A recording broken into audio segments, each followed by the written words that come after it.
Now we are near the workshop of our factory.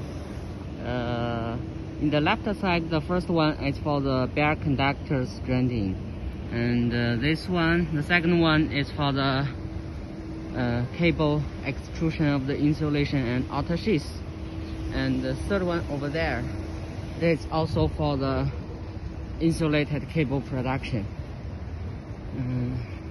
Because this week we are controlled by the epidemic of COVID-19, so in the daytime we do not produce, and we are doing some environmental works in the daytime.